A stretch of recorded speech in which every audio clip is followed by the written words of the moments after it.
ಓಂ ಶಾಂತಿ. ಇಂದು ಪ್ರಾತಃ ಮುರಳಿ ದಿನಾಂಕ 29 ಜೂನ್ 2025. ಹೊಸ ವರ್ಷದಲ್ಲಿ ತಮ್ಮ ಹಳೆಯ ಸಂಸ್ಕಾರಗಳನ್ನು ಯೋಗಾಗ್ನಿಯಲ್ಲಿ ಭಸ್ಮ ಮಾಡಿಕೊಂಡು ಬ್ರಹ್ಮ ತಂದೆಯ ಸಮಾನ ತ್ಯಾಗ, ತಪಸ್ಸು ಮತ್ತು ಸೇವೆಯಲ್ಲಿ ನಂಬರ್ 1 ಆಗಿರಿ.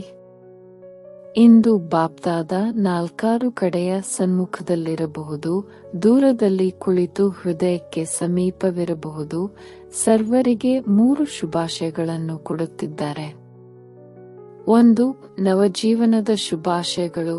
2ನೇಯದು ನವಯುಗದ ಶುಭಾಶಯಗಳು ಮತ್ತು 3ನೇಯದು ಇಂದಿನ ದಿನ ಹೊಸ ವರ್ಷದ ಶುಭಾಶಯಗಳು. ತಾವೆಲ್ಲರೂ ಸಹ ಹೊಸ ವರ್ಷದ ಶುಭಾಶಯಗಳನ್ನು ಕೊಡಲು ಹಾಗೂ ಶುಭಾಶಯಗಳನ್ನು ತೆಗೆದುಕೊಳ್ಳಲು ಬಂದಿದ್ದೀರಿ. ವಾಸ್ತವದಲ್ಲಿ ಸತ್ಯಹೃದಯದ ಖುಷಿಯ ಶುಭಾಶಯಗಳನ್ನು ತಾವು ಬ್ರಾಹ್ಮಣ ಆತ್ಮರು ಕೊಡುತ್ತೀರಿ ಹಾಗೂ ತೆಗೆದುಕೊಳ್ಳುತ್ತೀರಿ. ಇಂದಿನ ದಿನಕ್ಕೆ ಮಹತ್ವಿಕೆ ಇದೆ. ಇಂದಿನ ದಿನವು ವಿದಾಯಿ ಹಾಗೂ ಬದಾಯಿ ಶುಭಾಶಯ ದಿನವಾಗಿದೆ. ವಿದಾಯಿ ಮತ್ತು ಬದಾಯಿಯ ಸಂಗಮಯುಗವಾಗಿದೆ. ಇಂದಿನ ದಿನಕ್ಕೆ ಸಂಗಮದ ದಿನವೆಂದು ಹೇಳುತ್ತಾರೆ. ಸಂಗಮದ ಮಹಿಮೆಯು ಬಹಳ ದೊಡ್ಡದಾಗಿದೆ. ತಾವೆಲ್ಲರೂ ತಿಳಿದುಕೊಂಡಿದ್ದೀರಿ. ಸಂಗಮಯುಗದ ಮಹಿಮೆಯ ಕಾರಣ ಈಗಿನ ಮನುಷ್ಯರು ಹಳೆಯ ಹಾಗೂ ಹೊಸ ವರ್ಷದ ಸಂಗಮಯುಗವನ್ನು ಎಷ್ಟು ವಿಜೃಂಭಣೆಯಿಂದ ಆಚರಿಸುತ್ತಾರೆ. ಸಂಗಮಯುಗದ ಮಹಿಮೆಯ ಕಾರಣವೇ ಈ ಹಳೆಯ ಮತ್ತು ಹೊಸ ವರ್ಷದ ಸಂಗಮಕ್ಕೆ ಮಹಿಮೆಯಿದೆ. ಎಲ್ಲಿ 2 ನದಿಗಳು ಸೇರುತ್ತವೆ ಅದು ಸಂಗಮವಾಗುತ್ತದೆ. ಅದಕ್ಕೂ ಮಹಿಮೆಯಿದೆ. ಎಲ್ಲಿ ನದಿ ಸಾಗರದ ಸಂಗಮವಾಗುತ್ತದೆಯೋ ಅದಕ್ಕೂ ಮಹಿಮೆಯಿದೆ. ಆದರೆ ಎಲ್ಲದಕ್ಕಿಂತ ದೊಡ್ಡ ಮಹಿಮೆ ಈ ಸಂಗಮಯುಗದ್ದಾಗಿದೆ. ಪುರುಷೋತ್ತಮ ಯುಗದ್ದಾಗಿದೆ. ಎಲ್ಲಿ ತಾವು ಬ್ರಾಹ್ಮಣ ಭಾಗ್ಯಶಾಲಿ ಆತ್ಮಗಳು ಕುಳಿತಿದ್ದೀರಿ. ಈ ನಶೆ ಇದೆಯಲ್ಲವೇ?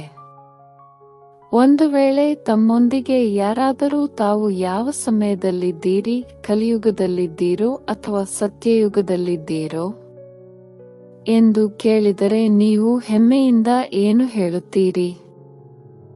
ನಾವು ಈ ಸಮಯದಲ್ಲಿ ಪುರುಷೋತ್ತಮ ಸಂಗಮಯುಗದಲ್ಲಿದ್ದೇವೆ ಎಂದು ಹೇಳುತ್ತೀರಿ.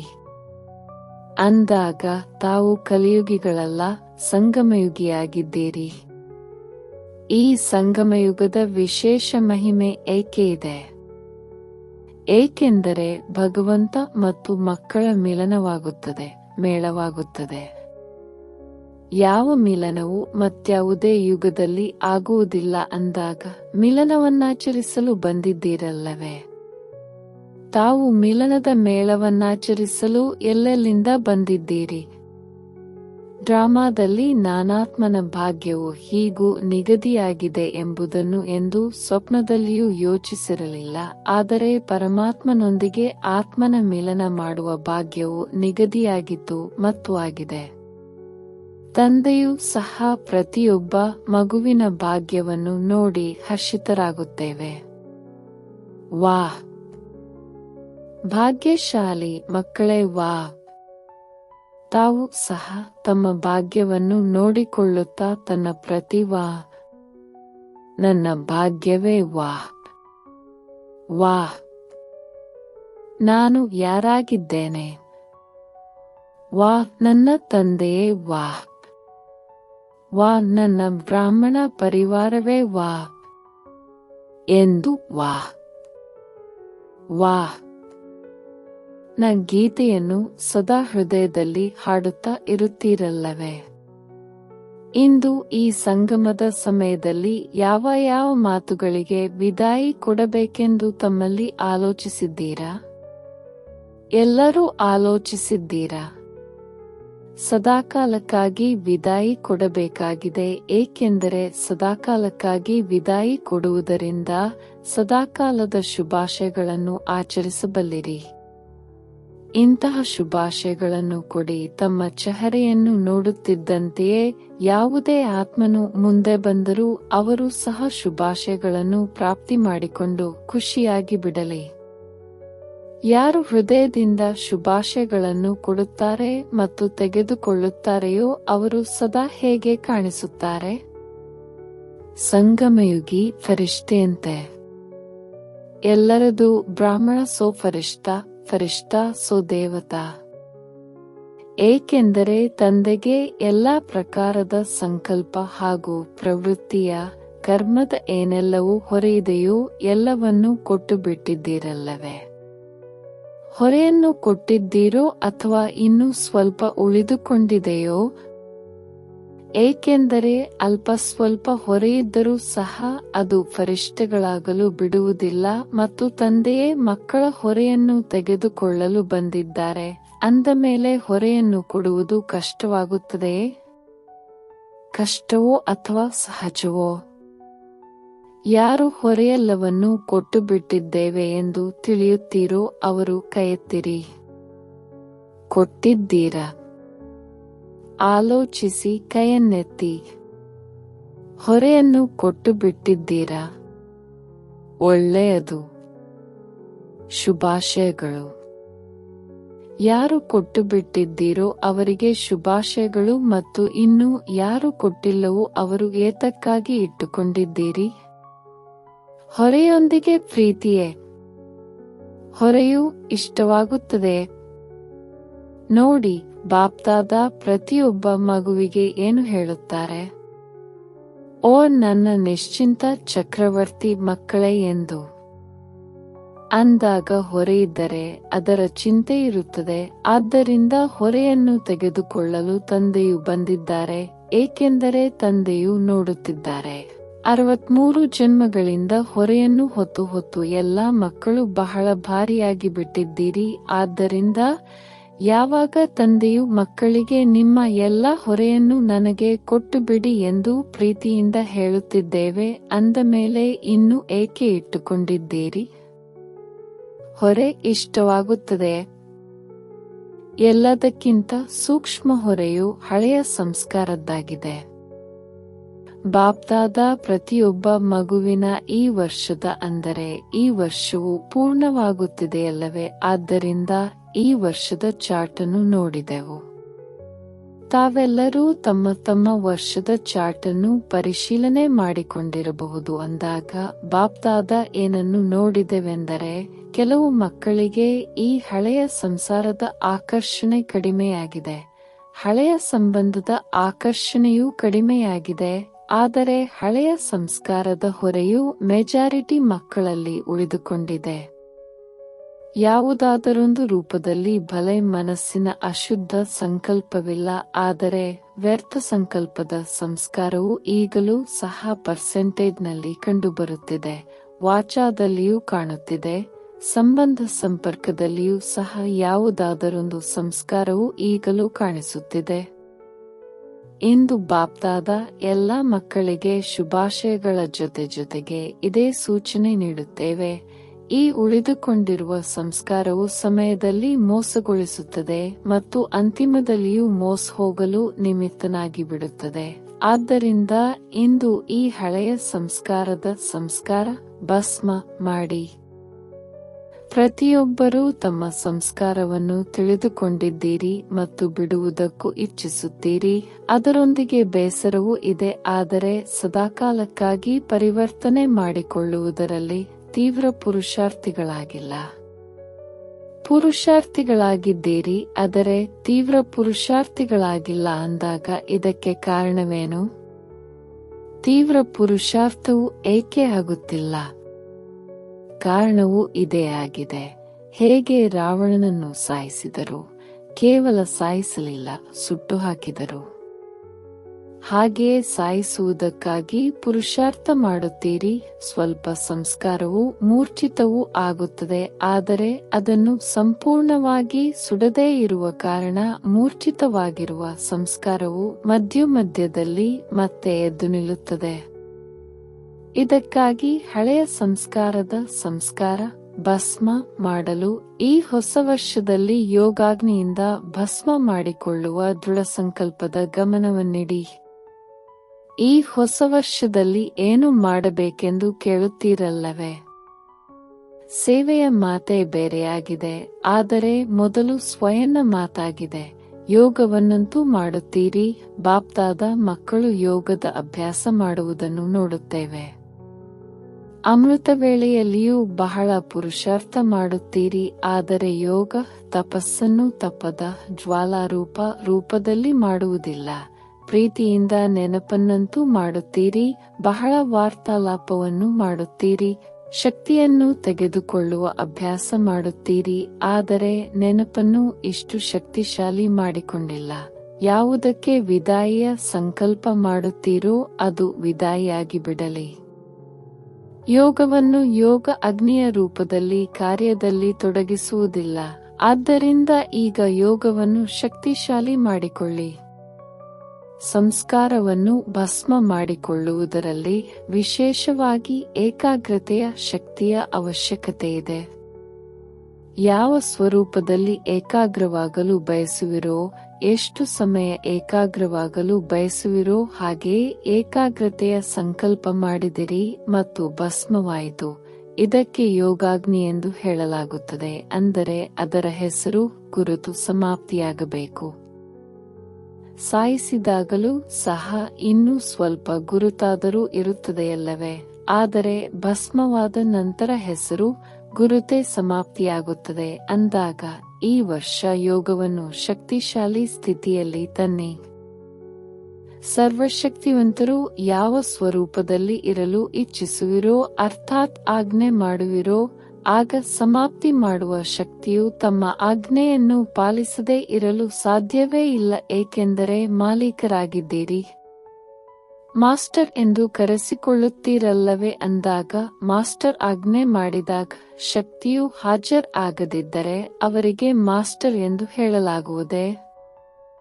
ಅಂದಾಗ ಬಾಪ್ದಾದ ನೋಡಿದೆವು, ಹಳೆಯ ಸಂಸ್ಕಾರದ ಯಾವುದಾದರೊಂದು ಅಂಶ ಈಗಲೂ ಉಳಿದುಕೊಂಡಿದೆ ಮತ್ತು ಆ ಅಂಶವು ಮಧ್ಯದಲ್ಲಿ ವಂಶವನ್ನು ಸೃಷ್ಟಿ ಮಾಡಿಬಿಡುತ್ತದೆ.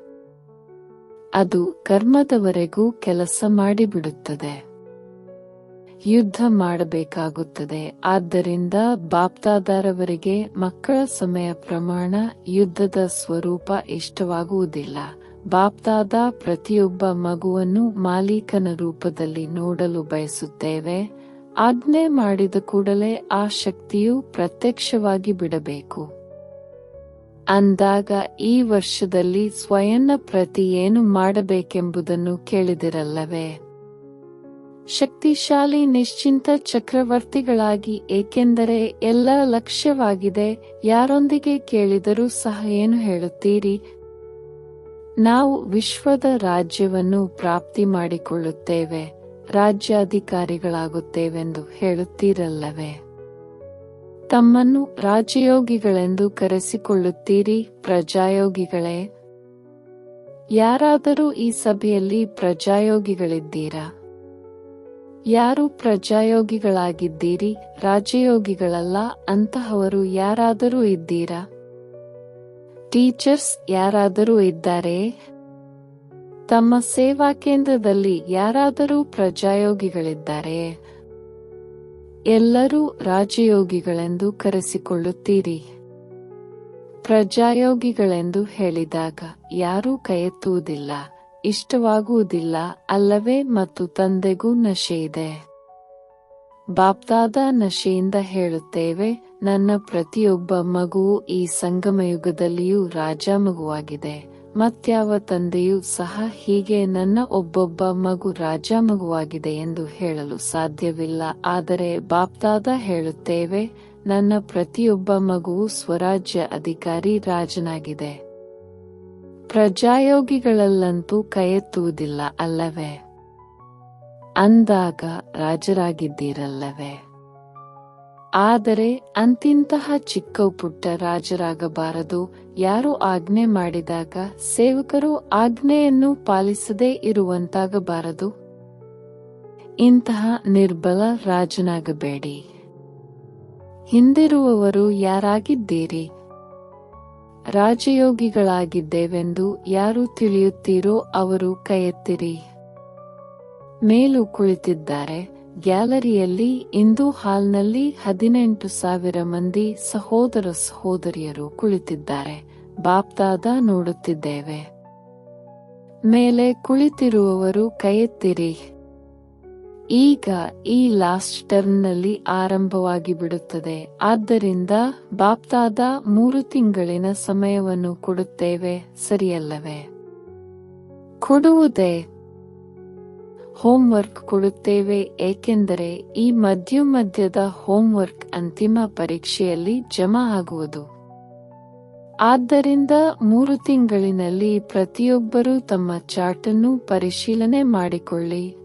ನಾನು ಮಾಸ್ಟರ್ ಸರ್ವಶಕ್ತಿವಂತನಾಗಿ ಯಾವುದೇ ಕರ್ಮೇಂದ್ರಿಯಕ್ಕೆ, ಯಾವುದೇ ಶಕ್ತಿಗೆ ಯಾವಾಗ ಆಜ್ಞೆ ಮಾಡುವೆನೋ ಆಗಲೇ ಅದು ಪ್ರತ್ಯಕ್ಷದಲ್ಲಿ ಆಜ್ಞೆಯನ್ನು ಪಾಲಿಸಿದೆ ಅಥವಾ ಇಲ್ಲವೇ? ಇದನ್ನು ಮಾಡಬಲ್ಲಿರ? ಮೊದಲ ಸಾಲಿನವರು ಮಾಡಬಲ್ಲಿರ? ಕೈ ಶೂನ್ಯವಿರುತ್ತೀರಿ. ಒಳ್ಳೆಯದು.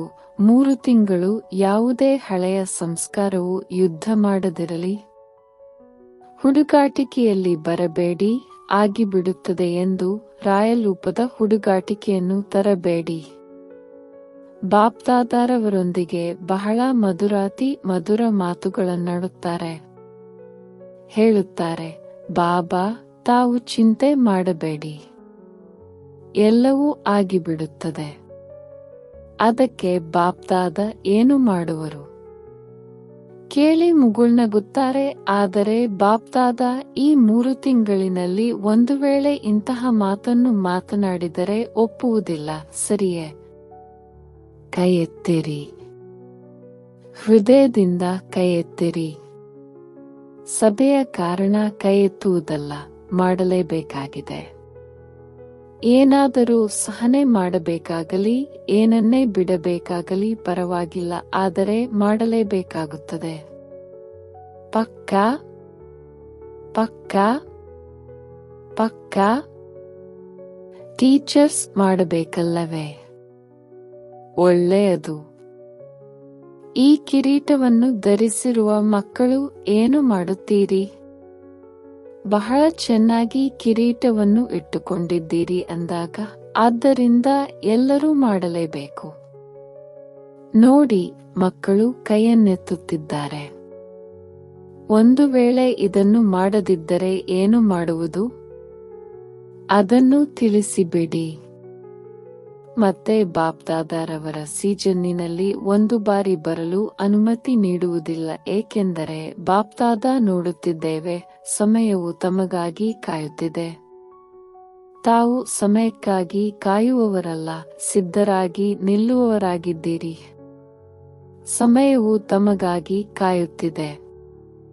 ಪ್ರಕೃತಿ, ಸತೋಪ್ರಧಾನ ಪ್ರಕೃತಿಯು ಸಹ ತಮ್ಮ ಆಹ್ವಾನ ಮಾಡುತ್ತಿದೆ ಅಂದಾಗ 3 ತಿಂಗಳಿಗಾಗಿ ತಮ್ಮ ಶಕ್ತಿಶಾಲಿ ಸ್ಥಿತಿಯಲ್ಲಿ ಉಳಿದುಕೊಂಡಿರುವ ಸಂಸ್ಕಾರಗಳನ್ನು ಪರಿವರ್ತನೆ ಮಾಡಿಕೊಳ್ಳಿ.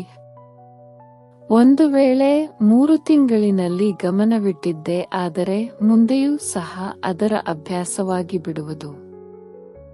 ಒಂದು ಬಾರಿ ಪರಿವರ್ತನೆಯ ವಿಧಿಯು ಬಂದು ಬಿಟ್ಟಿತೆಂದರೆ ಅದು ಬಹಳ ಕೆಲಸಕ್ಕೆ ಬರುವುದು.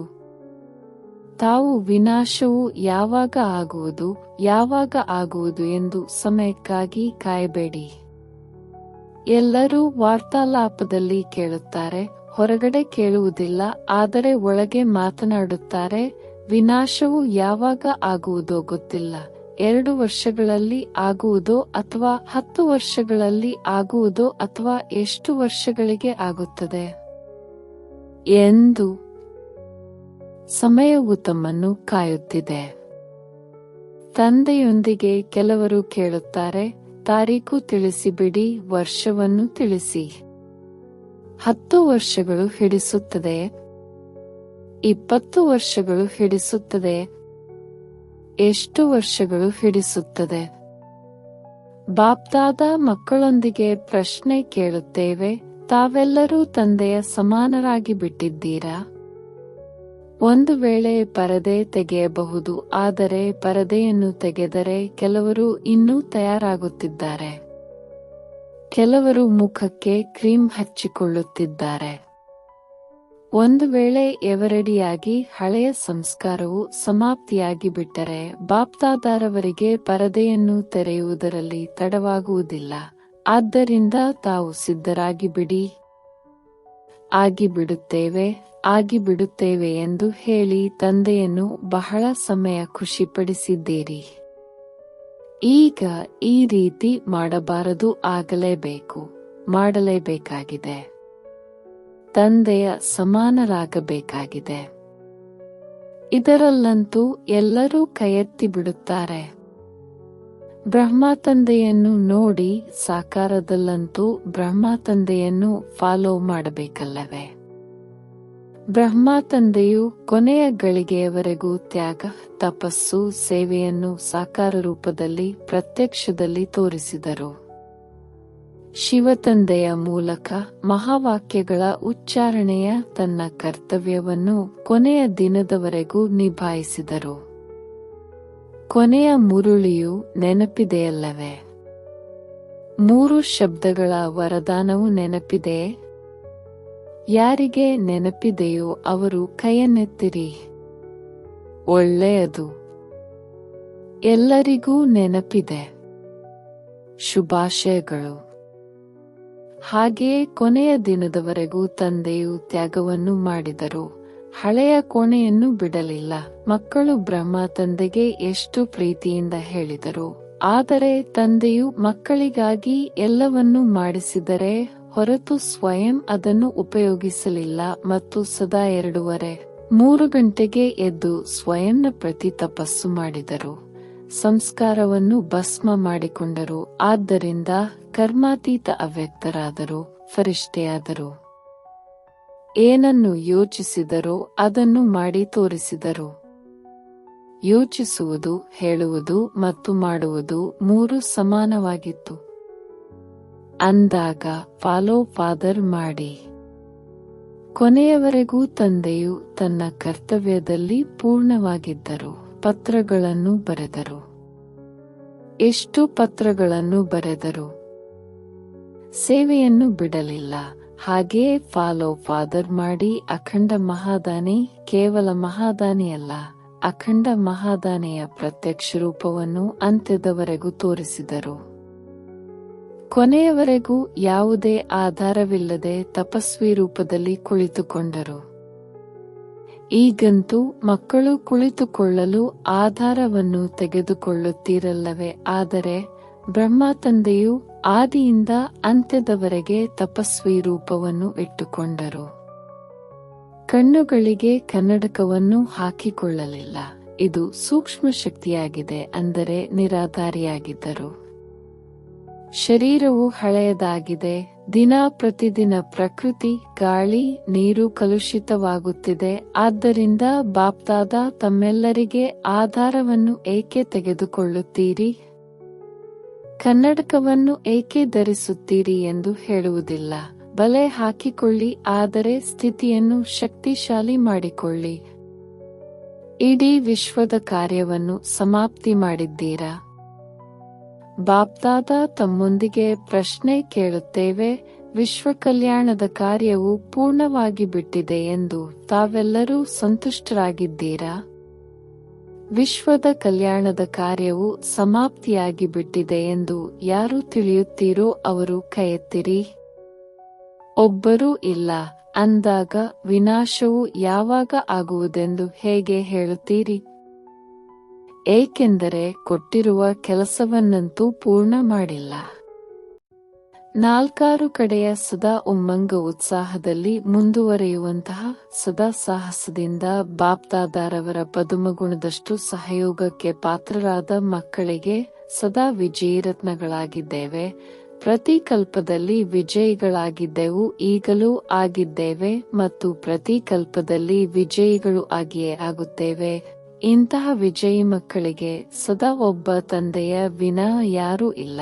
ಸಂಸಾರದ ಆಕರ್ಷಣೆಯೂ ಇಲ್ಲ, ಸಂಸ್ಕಾರದ ಆಕರ್ಷಣೆಯೂ ಇಲ್ಲ. ಹೀಗೆ 2 ಆಕರ್ಷಣೆಗಳಿಂದ ಮುಕ್ತರಾಗಿರುವಂತಹ ಸದಾ ತಂದೆಯ ಸಮಾನ ಮಕ್ಕಳಿಗೆ ಬಾಪ್ದಾದಾರವರ ನೆನಪು, ಪ್ರೀತಿ ಹಾಗೂ ನಮಸ್ತೆ. ವರದಾನ. ಸದಾಕಾಲದ ಅಟೆನ್ಷನ್ ಮುಖಾಂತರ ವಿಜಯಮಾಲೆಯ ಮಣಿಯಾಗುವಂತಹ ಸಮಯದ ವಿಜಯೀ ಭವ. ಬಹಳ ಸಮಯದ ವಿಜಯಮಾಲೆಯ ಮಣಿಯಾಗುವಿರಿ. ವಿಜಯಿಗಳಾಗಲು ಸದಾ ತಂದೆಯನ್ನು ಎದುರಿಗಿಟ್ಟುಕೊಳ್ಳಿ. ತಂದೆ ಏನು ಮಾಡಿದರೂ ಅದನ್ನೇ ನಾವು ಮಾಡಬೇಕು. ಪ್ರತಿ ಹೆಜ್ಜೆಯಲ್ಲಿ ತಂದೆಯ ಸಂಕಲ್ಪ ಏನು, ಅದೇ ಮಕ್ಕಳ ಸಂಕಲ್ಪ. ತಂದೆಯದು ಯಾವ ಮಾತಾಗಿದೆ ಅದೇ ಮಕ್ಕಳ ಮಾತುವಾಗ ವಿಜಯಿಗಳಾಗುವಿರಿ. ಈ ಅಟೆನ್ಷನ್ ಸದಾ ಕಾಲಕ್ಕಾಗಿ ಬೇಕು. ಆಗ ಸದಾಕಾಲದ ರಾಜ್ಯಭಾಗ್ಯ ಪ್ರಾಪ್ತಿಯಾಗುವುದು. ಏಕೆಂದರೆ ಎಂತಹ ಪುರುಷಾರ್ಥ ಅಂತಹ ಪ್ರಾರಬ್ಧ. ಸದಾಕಾಲದ ಪುರುಷಾರ್ಥ ಇದ್ದಾಗ ಸದಾಕಾಲದ ರಾಜ್ಯಭಾಗ್ಯ. ಸ್ಲೋಗನ್ ಸೇವೆಯಲ್ಲಿ ಸದಾ ಜಿ ಹಜೂರ್ ಮಾಡುವುದು ಇದೇ ಪ್ರೀತಿಯ ಸತ್ಯ ಸಾಕ್ಷಿಯಾಗಿದೆ. ಅವ್ಯಕ್ತ ಸೂಚನೆಗಳು. ಆತ್ಮಿಕ ಸ್ಥಿತಿಯಲ್ಲಿರುವಂತಹ ಅಭ್ಯಾಸ ಮಾಡಿ ಅಂತರ್ಮುಖಿಯಾಗಿರಿ. ಹೇಗೆ ಯಾವುದೇ ವ್ಯಕ್ತಿ ಕನ್ನಡಿಯ ಮುಂದೆ ಹೋಗುತ್ತಿದ್ದಂತೆಯೇ ಸ್ವಯಂ ಸಾಕ್ಷಾತ್ಕಾರ ಮಾಡಿಕೊಳ್ಳುತ್ತಾರೆ, ಅದೇ ರೀತಿ ನಿಮ್ಮ ಆತ್ಮಿಕ ಸ್ಥಿತಿ ರೂಪ ದರ್ಪಣದ ಮುಂದೆ ಯಾವುದೇ ಆತ್ಮ ಬಂದರೂ ಸಹ ಅವರು 1 ಸೆಕೆಂಡಿನಲ್ಲಿ ಸ್ವಸ್ವರೂಪದ ದರ್ಶನ ಅಥವಾ ಸಾಕ್ಷಾತ್ಕಾರ ಮಾಡಿಕೊಳ್ಳಲಿ. ತಮ್ಮ ಪ್ರತಿಯೊಂದು ಕರ್ಮದಲ್ಲಿ, ಪ್ರತಿಯೊಂದು ಚಲನೆಯಲ್ಲಿ ಆತ್ಮೀಯತೆಯ ಆಕರ್ಷಣೆ ಇರಲಿ. ಯಾರು ಸ್ವಚ್ಛ ಆತ್ಮಿಕ ಬಲ ಇರುವ ಆತ್ಮಗಳಾಗಿದ್ದಾರೆ ಅವರು ಎಲ್ಲರನ್ನೂ ತಮ್ಮ ಕಡೆ ಅವಶ್ಯವಾಗಿ ಆಕರ್ಷಿತರನ್ನಾಗಿ ಮಾಡುತ್ತಾರೆ. ಓಂ ಶಾಂತಿ.